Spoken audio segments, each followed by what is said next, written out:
The awakening. The collector moved without touching the floor. Its body twisted through the darkness like smoke learning how to become flesh. Every movement felt wrong. Too smooth, too silent. Lira couldn't breathe. The room around her dimmed until only three things remained clear. The creature, the boy, and the silver light burning inside his eyes. "Don't listen to it," he warned.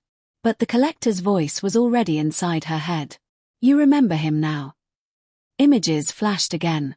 The boy reaching for her beneath a sky split in half. Blood on his hands.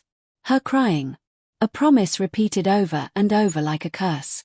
"I'll find you again." Lira pressed her hands against her temples. "Stop." The collector tilted its head unnaturally.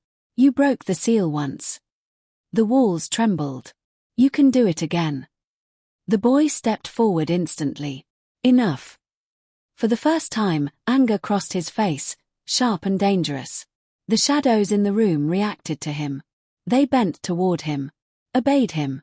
And suddenly the air around his body darkened into ribbons of black smoke lined with silver light. Lira stared. "You," she whispered. He looked back at her, almost reluctant. "I told you," he said softly. "I'm not human anymore." The collector lunged. Fast. Too fast. Its body unfolded across the room in a blur of claws and shadow.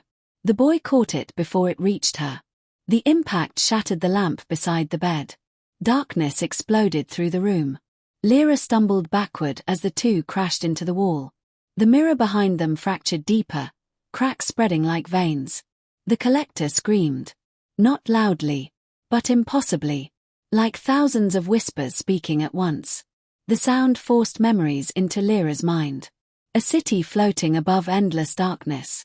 Towering gates covered in glowing symbols. Creatures kneeling before her. And beside her. The boy. Not broken. Not shadowed. Smiling. Human. Then the vision vanished. The collector threw him across the room. He slammed hard against the wall, pain flashing across his face. Lira ran toward him instinctively. The moment she touched him, something awakened. Light burst beneath her skin. Silver markings spread across her hands like living moonlight. The room shook violently.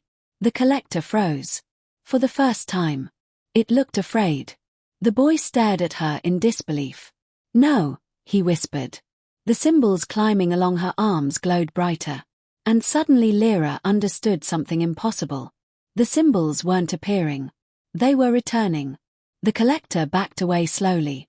"The air awakens." The words echoed unnaturally. Outside, thunder exploded across the sky. Every light in the neighborhood died at once.